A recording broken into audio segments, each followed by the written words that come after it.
Went from 0 to 50K on TikTok in a month. I wish somebody taught me how to analyze my own analytics so then I could continue to be successful. Since no one else is doing it, I'm going to show you how, so buckle up. The first way is to go to these three little lines, and then at the bottom it'll say Creator Tools. So you're going to want to click on Creator Tools, select Analytics. Then you're going to get to a page like this. And I filtered by the last 28 days. You could choose different things. I'm just showing you what's on my profile right now. I'm really putting my own metrics on display here because people keep gatekeeping and we're just not here for that. So this is what my engagement looks like. Engagement can be measured in a couple ways. You can see, I disagree that video views are a standard measure of engagement. They shouldn't be, but you get the point. Profile views, but the real measures of engagement that you should be looking at, if specifically if you're selling something, if you want people to continue to like and interact with your content, you should be looking at things like likes, comments, shares, and I'll get more into that in a minute. Then it shows your total number of followers. You can see that's like my total number of followers from February 12th through March, I guess like the net ones. So net followers, which is plus 8,000 from February 12th to March 11th. And then I have 58,000 in total, right? So from there, basically this just gives you a general overview, but nobody really tells you what to do with this, right? We'll get back to it. But let's review the second tab right here. This is your content tab. So you can see these are the last 8 posts that I had.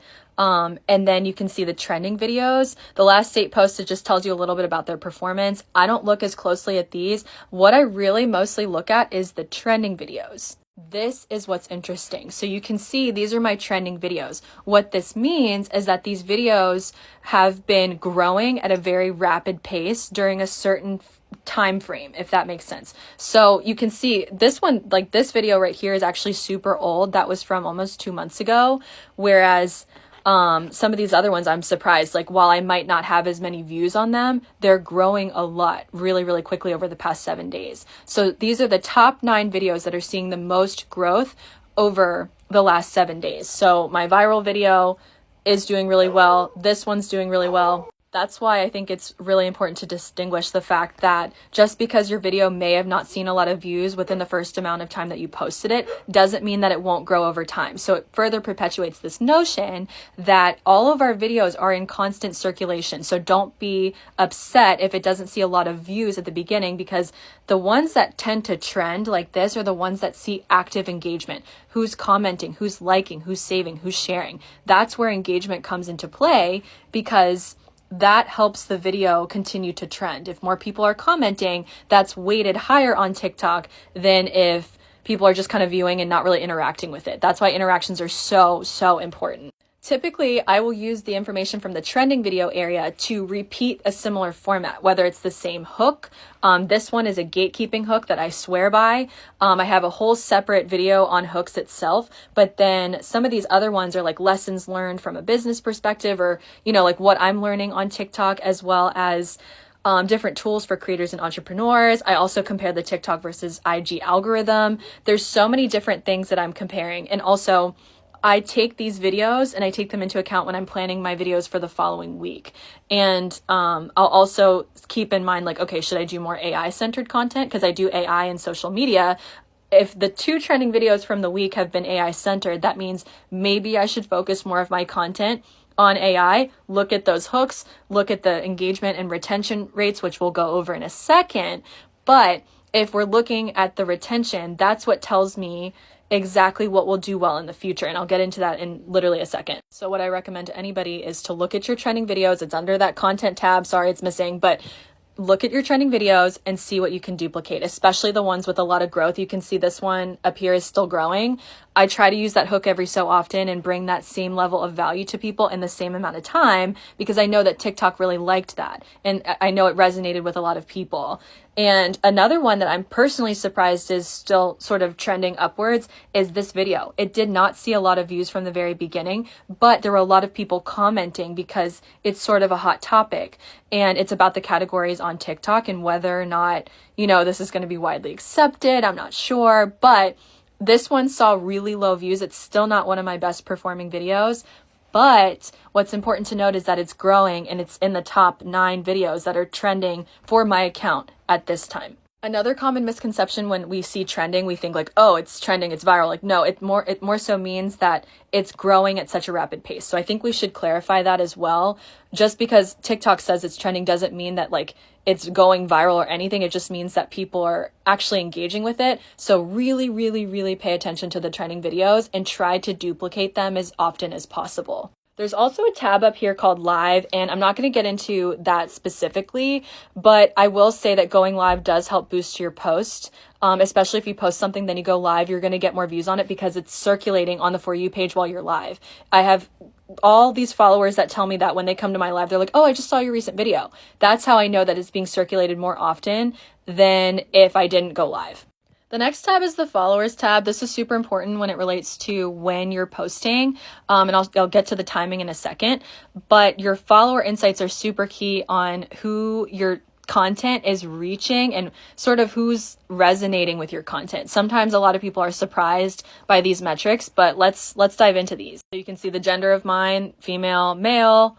You can see the age demographics. A lot of brands, especially if you're a creator, like to see these kinds of metrics to determine whether or not your engagement rate is on par with creating a sale. And again, I'm going to get to the engagement rate in a second because that's super important if you're trying to sell on TikTok or if you're trying to have brands talk to you on TikTok.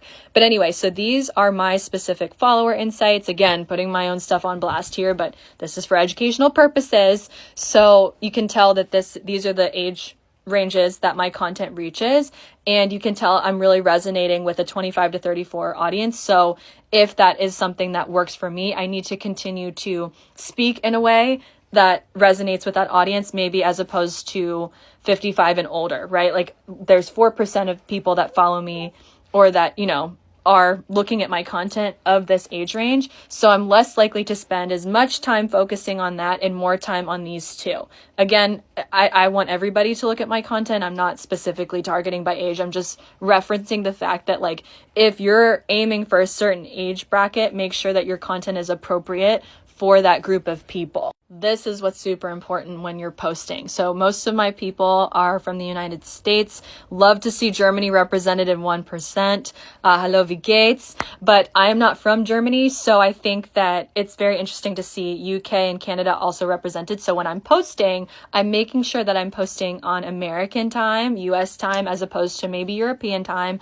If this is the opposite for you and you're in America, try posting outside of the general American awake hours and try posting on European time and see if your views tend to go up. I'm not sure, but it's worth noting. There's also a cities tab. It's the same deal. Like if there's more people, like a lot of my followers are from Houston, so I should be more considerate of central time zone when posting. Yeah, case in point. I mean, we've got a lot of Houston, Dallas, Chicago, all in central time, right? So I should probably be more considerate of central time zone as opposed to where I am on Eastern time. But we also have Atlanta and Los Angeles, so staying in a friendly range to post within those time zones is probably what's important. And this is just for me as a creator. I encourage you to check your own analytics. Then when you scroll down, this is also really key. The most active times on TikTok. I encourage people to post during this time frame. I used to post in the mornings. You can see like I used to post in like 7 a.m. Eastern just because that's when it was convenient. But then obviously once I compiled more data, it shows that 17,000 of my followers are on at 5 p.m. my time Eastern. So when I do post then, I'm going to be honest, I don't really see huge difference when I post in the morning versus at night. But when I go live at this time, more people join my lives. So keep that in mind when you're going live as well. This is super, super helpful when trying to understand when to go live, when you'll see more activity. I would pay attention to this. Lastly, another way to view your metrics for each individual video is by clicking on a certain video. We're going to go to this one right here. We're going to click on more data at the bottom. This is exactly what you want your retention graph to look like. Anything that is remotely like this is a good sign. That means that people are watching your video all the way through, which TikTok pushes because they push based on retention over anything else. Whereas I reposted a video with a watermark and you can see people dropped off after the hook because they're like, oh, there's a watermark, I'm not interested. To date, this is the worst performing video that I have. And that just goes to show that retention rate also directly relates to the number of views that you get. I also created this engagement calculator. You can find it linked in my profile. It basically helps you determine whether or not you're on par with based on the number of followers that you have. There's literally no calculator out there that exists like that, that's automated. I recommend you calculate the engagement of all of these videos, recreate the one with the most engagement, and I promise you will grow.